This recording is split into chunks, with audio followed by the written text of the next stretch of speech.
Essa matéria ela tem ela levanta uma questão que é fundamental, que é o motivo de o Arthur Lira é, ter esse rompimento com o Padilha, esse verdadeiro rompimento com o Padilha. O Arthur Lira sempre quis o Ministério da Saúde. O início do governo, o Arthur Lira tentou ter o Ministério da Saúde. Assim que o Lula foi eleito, propôs que, se desse o Ministério da Saúde para ele daria 150 deputados para fazer parte da base do governo.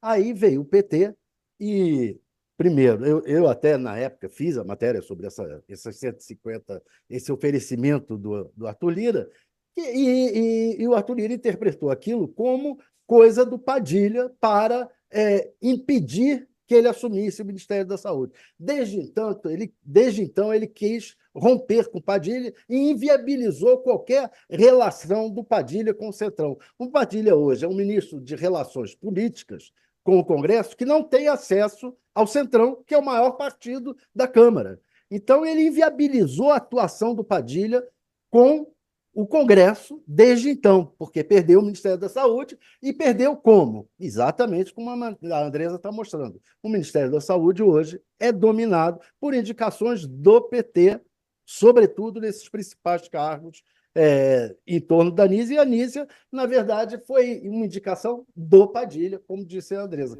Então, é muito interessante essa matéria, porque ela revela que, na verdade, essa reclamação toda do Arthur Lira que ele faz, a Padilha não faz a coordenação política, o Padilha não faz isso, não faz porque ele não quis que a Padilha fizesse, não deixa fazer, e não deixa fazer movido pelo interesse no Ministério da Saúde. Por que o Padilha continua tão forte, Thales, então, diante dessa dificuldade com o Congresso, diante dessa questão que o Ministério da Saúde está vivenciando, o que está por trás da força do Padilha na O Lula, proximidade com Lula? Lula sabe que o Eduardo Cunha, que o Eduardo Cunha, não, que o Arthur Lira, está por trás desse ataque especulativo ao Padilha. E a Anísia. O Arthur Lira é que está por trás do ataque especulativo e o Lula sabe disso. E o Lula decidiu o seguinte: eu não posso ceder, tirar a Anísia ou tirar o Padilha agora, porque eu vou estar dando total poder ao Arthur Lira. É preciso, primeiro, que o Arthur Lira se enfraqueça e aí, provavelmente, o Lula vai fazer as substituições. Quando o Arthur Lira vai se enfraquecer? A expectativa do Lula e do Palácio do Planalto é que o Arthur Lira comece a se enfraquecer a partir do segundo semestre, quando vier a campanha para assumir o substituto dele na presidência da Câmara. Nessa hora, o presidente da Câmara começa a perder poder.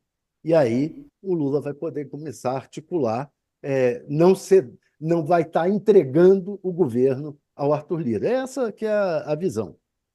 E você, Josias, como é que você analisa a situação do Padilha e da Nízia também, né? Que ela, pelo que a reportagem da Andresa está colocando, é que está ali de mãos atadas diante do poder do Padilha num ministério que está enfrentando uma série de problemas.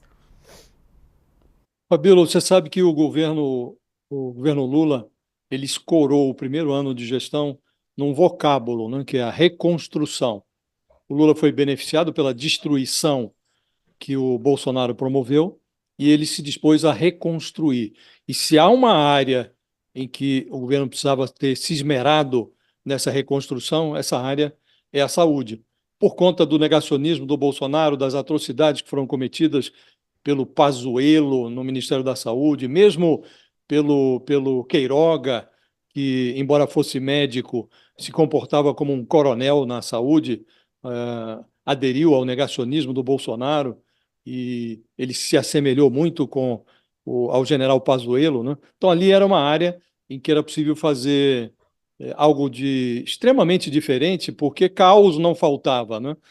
E o governo começou bem, indicando a Nízia Trindade, uma pessoa que não briga com a ciência, que tinha feito um bom trabalho na Fiocruz, que tinha viabilizado, inclusive, a parceria que possibilitou ao Brasil participar da construção da vacina da AstraZeneca, a vacina que também foi aplicada aqui nos brasileiros durante a pandemia, Então, ali o governo precisava ter se esmerado nessa reconstrução. E hoje é muito claro que não está funcionando.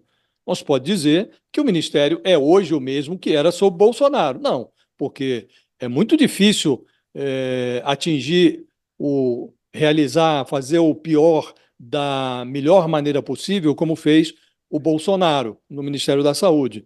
Mas não está funcionando. E aí eu diria que essa ruína do Ministério da Saúde é uma obra coletiva, porque a ministra Nízia Trindade tinha combinado lá atrás que faria uma gestão técnica no Ministério da Saúde. Hoje a Andresa Matais nos mostra, com muitos detalhes, como o PT capturou o Ministério da Saúde. Era muito comum em governos anteriores do PT que o Lula, a Dilma cedessem as pastas para partidos, mas colocavam sempre um pé no segundo posto do ministério. Alguém que funcionava ali como um vigia do Palácio do Planalto. No caso da Nízia, não foi só a Secretaria-Geral, a Secretaria Executiva do Ministério, que é o número 2. O PT se infiltrou em várias secretarias e o ministro Alexandre Padilha, que já foi ministro da Saúde, em governos anteriores do PT, ele se aboletou ali nessas secretarias e está controlando um pedaço do orçamento do Ministério. Agora, a ministra também tem responsabilidade por isso, porque quando um ministro combina alguma coisa com o presidente e essa coisa não é respeitada, o ministro pede para sair. Quando o ministro faz o que está em desacordo com o que pensa o presidente, aí é o presidente que manda que o ministro saia. No caso da Nízia, nem o Lula manda a ministra embora, nem a ministra pediu para sair. Então, a Nízia também é corresponsável por esse desastre.